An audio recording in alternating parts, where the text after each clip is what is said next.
Okay, testing microphone. I have it is 10 o'clock. This class is scheduled to begin at 10 o'clock. I, excuse me, gotta get used to this microphone. Okay, let's see. My name is Dr. Stephen Smith. I'm the instructor for this class. This class is ITSE 2309. Sometimes it is taught as 2409, depending on where you are. And I can see, let's see, I'm going to have to stay in one spot or it's not going to focus on me, is it? That's okay. We'll let it focus on the board. Yeah, well, but if I move around, it's going to. Most of the time, I won't be in the picture, so on the recording, if you're watching the recording, you won't have to listen to me a whole lot. Most time I'll keep it focused on the board, and I'll be doing screen captures a lot. Let's see. First thing I believe to do would be let's look at the syllabus and see, can we all log into Canvas? So let's give it a try to log into Canvas and see if you can find the syllabus. I don't think I'm going to put that up there as a screen capture. It should be available. If it's not available, we have a problem. If you're an online student watching this, then you need to get in touch with me if you can't log into Canvas.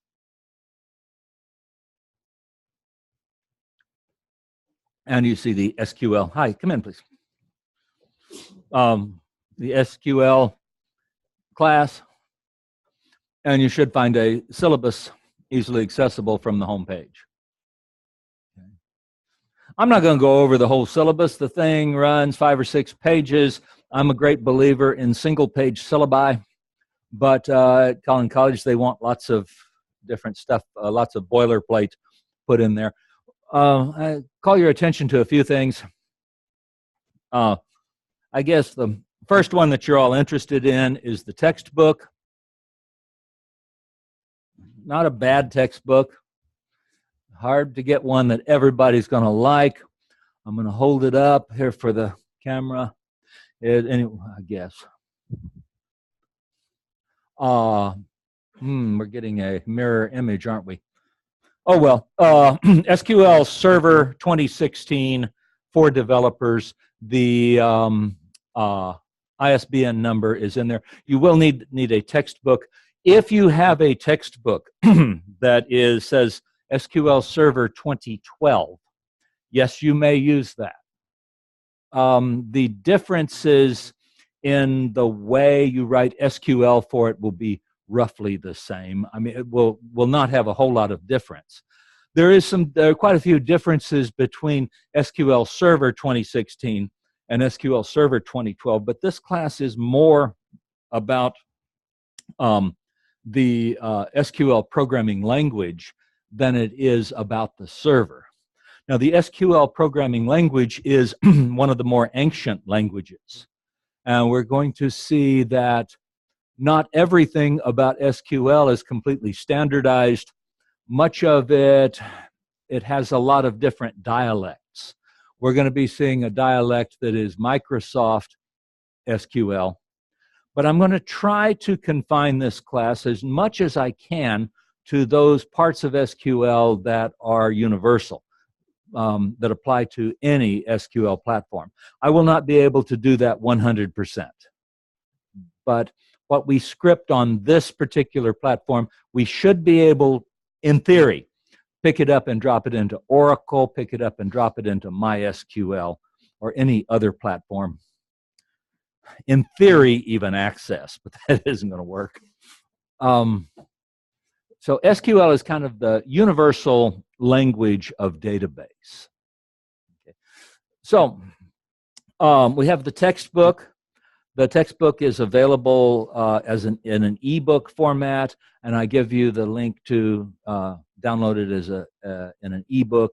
I believe that's a rental situation. You'll just have to follow their instructions. I have the paper book, so I don't have to do the ebook. Some people like them a lot better. They're cheaper. What else? About the textbook, like I say, you may use the 2012 version of the textbook. you're kind of on your own there, but it won't be a huge difference. They look a lot alike. In fact, to the best of my knowledge, even the pages are running the same. Okay, enough of that. I typically begin the face-to-face class at 10 o'clock. I'll be recording it. I'll be putting it up. I'm going to take the face-to-face and the online class. I will teach them in parallel, meaning that you'll be able to pick up this lecture from Canvas after class. It should be posted to Canvas. Okay. This is a test. We'll see how it works. I've got another one out there that I'm testing. Okay, the due dates on the syllabus. Some people are writing me emails about the due dates, seem a little odd. And that's because, well, I just brought it forward from last semester. So Canvas does not always get those due dates right. Oh, right now, if you look at something and it says it's due yesterday, don't worry about it. Okay. We'll fix that. We'll worry about that. My due dates. My due dates are fairly soft. Now, I have tried several different methods of getting students to keep up with the class. That's not soft. You have to keep up with this class. It is not an easy class, but it should not be overwhelming. Now, when I say something is due, let's say, if I say it's due tomorrow's 2nd, 3rd, 4th, if I say it's due September 4th, that's a recommendation, not a set in stone date. Okay. I don't always spend a whole lot of time agonizing over when these due dates are going to fall. So if you're a day or late on the assignment, don't worry about it. I probably won't grade it until 2 or 3 days after the due date. Okay. If you start getting way behind, worry about it. But think of my due dates as a recommendation. I think you should be done with this by then. If you're not, you're not. I have tried it both ways. I have tried saying, okay, you get 5 points for every assignment that's on time and docked 10 points if it's late or something like that. Or I don't grade it if it's late. You get a 0. And then that makes me be the cop. And then I kill everybody's grandmother. It's terrible. Poor grandmother. She deserves her golden years. Anyway, I've tried it both ways. I've tried giving people the choice. Would you rather have the carrot and stick approach, or would you rather me say, hey, this isn't high school and I'm not your parent? People will overwhelmingly choose the get points, lose points, but it doesn't change their behavior. It doesn't change anything. So I just adopt a class. I will grade. If you hand me an assignment late, I will grade it. If something is just terribly wrong with your program that you write, you will have a chance to redo it. Okay. Now, please don't resubmit if you get a 97 or something like that. I don't want to see that program again. But if I give it back to you and I say, okay, resubmit, I have to enter a grade for it. So if I enter a grade of 0, oh no, that means you can resubmit.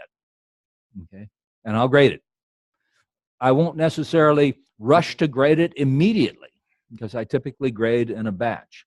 I teach over at Spring Creek, and I ride the train from Denton to Plano. So that gives me a long time on the train, so I use my laptop and do a lot of grading. Let's see. So I get my grade. I typically tend to do it in a batch. Questions on the due dates. You don't have to come to me in panic mode. I can't make that due date. I need a couple more days. Please, please, please. Yeah, no problem. Okay. So you don't even have to ask me. Anything else? I do take attendance. In general, if you have checked in to Canvas and are caught up on your assignments, I count you as having attended. I do report attendance to the agencies who are allowed to receive it. Veterans Administration in particular is real interested in your attendance. But if you're on financial aid, they care about your attendance. Other agencies that are allowed to receive the information care. So I do not drop students for non-attendance. I am not going to drop you. This class there's two sections of this class. One is this face-to-face class. The other is an online section. I will typically have students that will kind of vacillate between the two. That's okay. You may. But, this class is a face-to-face. This class will be recorded and posted for the benefit or annoyance of the other class. Okay. So they will always have it available, what I talked about in class, where we are. I expect that both classes will receive the same assignments at the same time. So I'm going to take the two classes in parallel. I'm not a big fan of teaching online, but with this Zoom setup, the recording I'm making is called Zoom. Let's see. So, textbook. I talked about my assignment due dates. Okay, don't feel like every teacher has to do it that way. Don't tell another teacher, please, anybody go, you want to make me mad, go to another teacher. Well, Dr. Smith lets us turn in stuff anytime we want to. He's a nice guy, and I won't be. What other teachers do is their business. I've told you you may use the 2012 version of the textbook, will work. I've told you I'm not going to drop you, but I do take attendance. Everything else is pretty clear in the syllabus. Okay, I'm going to leave it at that. Okay, at this time, I'm going to go begin a screen capture. You don't have to sit on any particular side of the classroom. I won't normally be talking from the board, but I'll probably keep the camera aimed at the board. Just because sometimes I'll go up there and write something on the board. So I've got a couple of arrows up there that say if I stay between that, I'm okay. All right. What I'm going to do now is start a screen capture.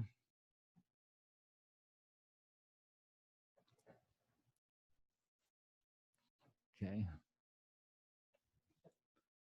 You down. And now I'm going to minimize the thumbnail. And so from now on, we'll be concentrating on what's on the screen. Let's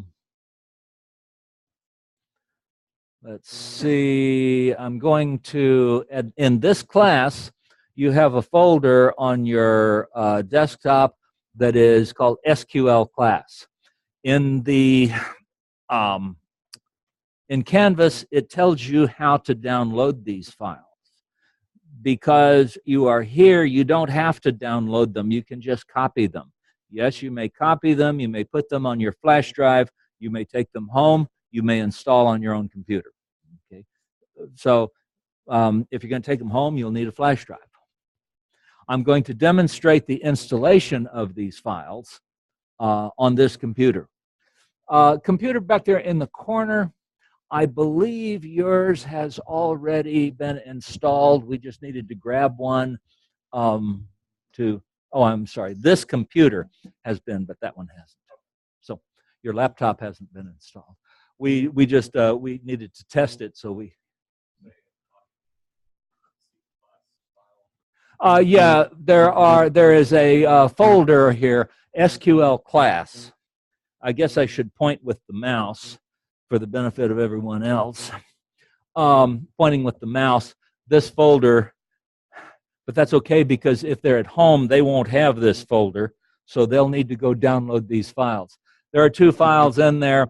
One of them is SQL Server 2016 SSEI Express Edition, and the other one says SSMS setup-enu.exe.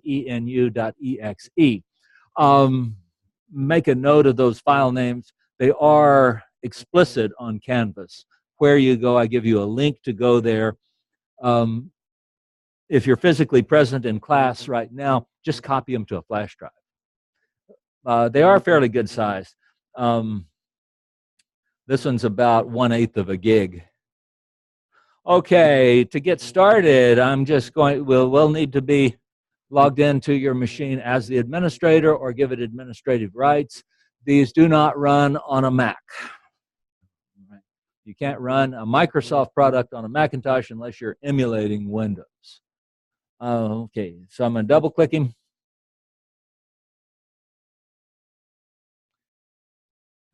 And we're going to go with the basic installation. So we'll select basic. We'll have to accept the terms. The terms are basically it is student version software. It is Express Edition. It is not intended for commercial development. And here we go. Basically, let's see, it's going to ask us for an install location. If you don't want to install it to the C drive, that's fine. You can choose another drive. So right now, I'm going to say install, and we're off and running.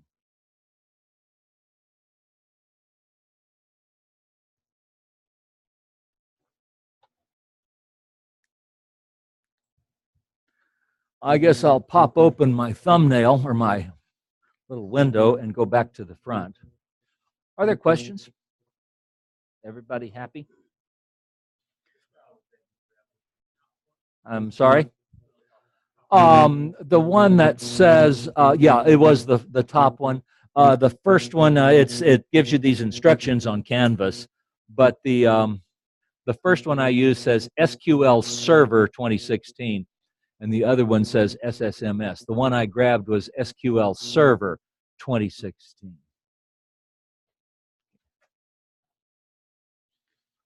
And you'll need to copy them both.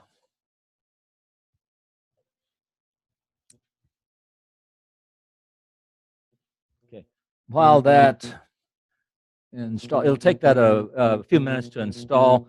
It's probably about a 15-minute installation. We timed it. It took us almost an hour to get everything installed, but we were backing up starting it. So I'm going to keep an eye on that while it's going, and I'm going to come up here.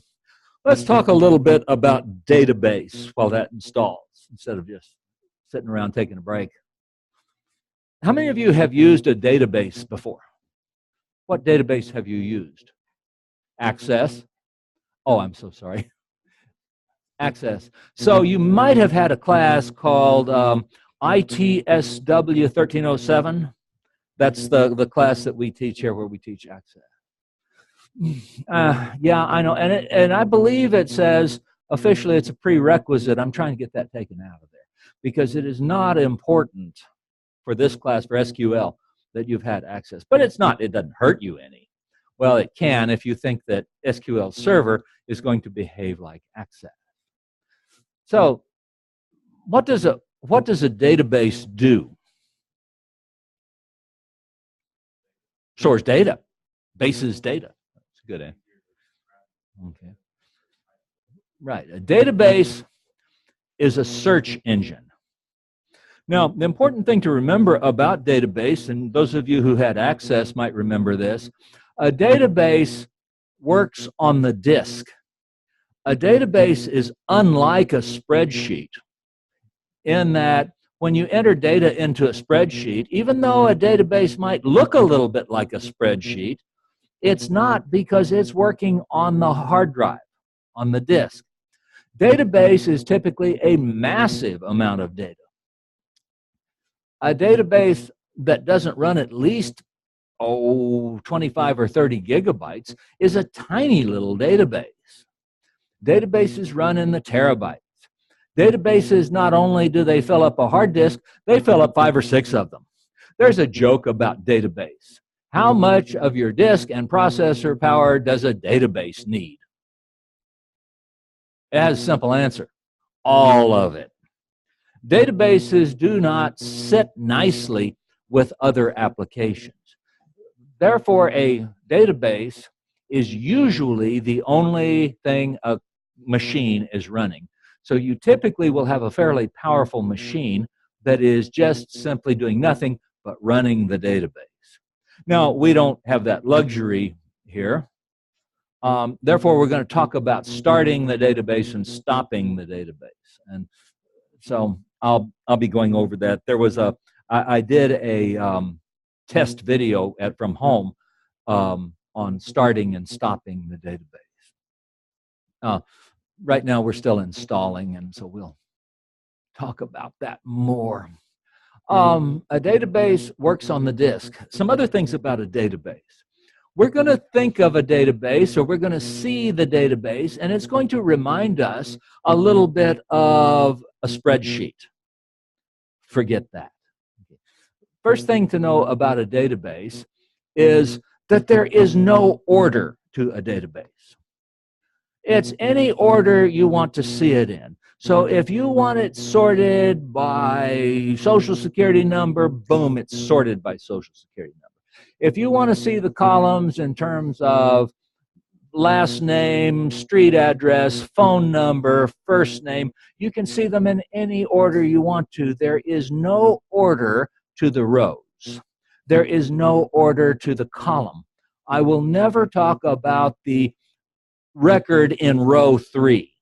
Even though when it shows it to us, it will have to put it in some kind of a order, so it puts it in a table that looks like a spreadsheet.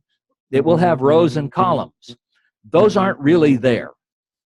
Think of it more as a box of index cards that can be sorted any way you want them sorted, and you can view the data that are on those cards in any way you want. So a database is just, think of it as an index card. Now, the only thing that's important is that that index card, all the data that are on it, have to stay together. Are we doing okay there? Yeah, that's fine. You're free to. Okay. Let's see, any of them but that one on the end. Yeah, that'd be fine. Okay, so the data, there's no order to the data. And we call these index cards that have information written on them a record. Now, the record has to stay together. It is not possible in a database to, one of my favorite ones is having a spreadsheet and sorting the Social Security numbers and forgetting to sort the rest of the data. Has anyone ever done that? That was a famous one early on in spreadsheets. That would happen. You select the student's name, sort by the student's name, but you don't sort the grades. I fixed a bunch of them that way. Okay, database, that won't happen. Okay, the other rule of, one of the rules of database is we access the data by content only. Let me put these guys on the board and we'll just see how it works to write to the board here. Grab a couple of markers.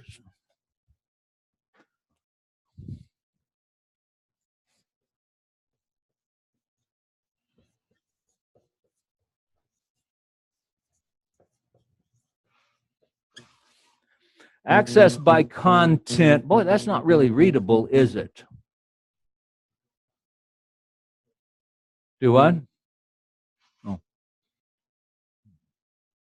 Can we see that from the screen? Doesn't make a whole lot of sense to put something up there unless we can actually read it. Now, does it? I'm going to step over to the screen so I can get a better feel for how it's going to look. Kind of testing here.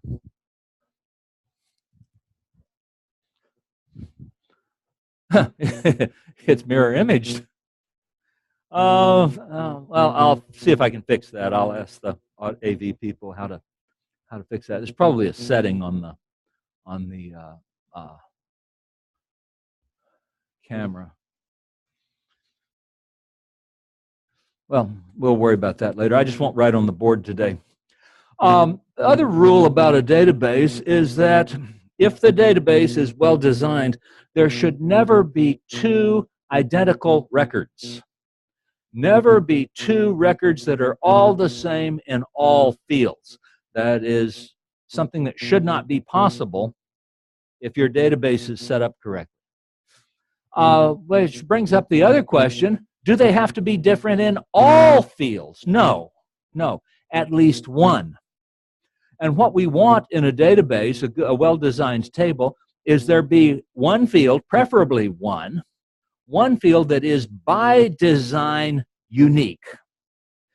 So if I were making a database of students, and I have your name and your address and your phone number and your CWID, college-wide ID, which one of those would I choose as something that would be unique? CWID. It is unique by design. We call that the primary key. Those of you who have had access, you've seen that before. So the primary key is by design unique, not accidentally unique. I'll bet if I went around the room and asked everybody's name, I won't have anybody here who has exactly the same name as someone else.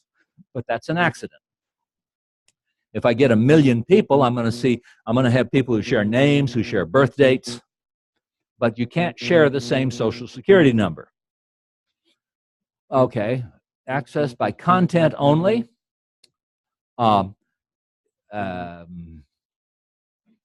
Access by content, no duplicate records. And third one is a field has exactly one value. It is possible to have more than one value in a field. For example, people have multiple phone numbers. I might have a landline. I have a cell phone. My wife has a cell phone. So it's possible to type all of those numbers into a single field and put commas between them. This is a bad thing to do in database, because now if I view them, if I see them as 3 separate phone numbers, then I should have them in 3 different fields. Okay. We're going to talk a lot more about that. But those are the 3 fundamental rules of what we call the first normal form of database. Access it by content only. We never talk about the first record, the second record.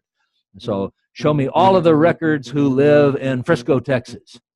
Show me everyone who does not live in Louisiana. Show me everyone who was born after this date in, how old would you be if you were 21? 96, okay? So if we were wanting to serve beer at a party, I only want to invite people who are over 21. And database is very good at that. But I'll never say, okay, give me the, sometimes we'll see that SQL will say, give me the top 10 records, but we don't like that. Talk more about that because I see that my installation is complete on the Express Edition.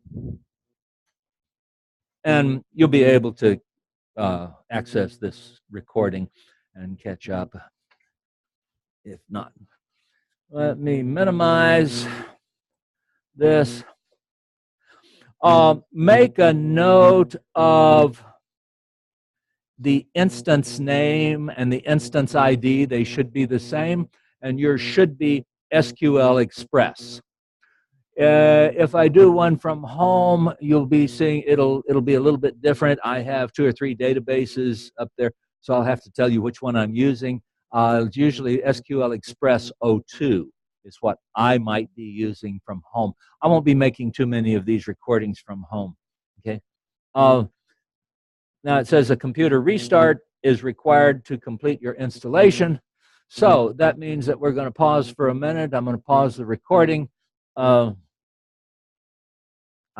guess that means that I'm going to have 2 different files to upload. I don't know whether I can resume a file under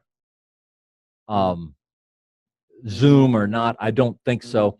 So I'm going to stop the share. I'm going to end the meeting. Goodbye for now. We're going to restart this computer, and you'll be picking up in a different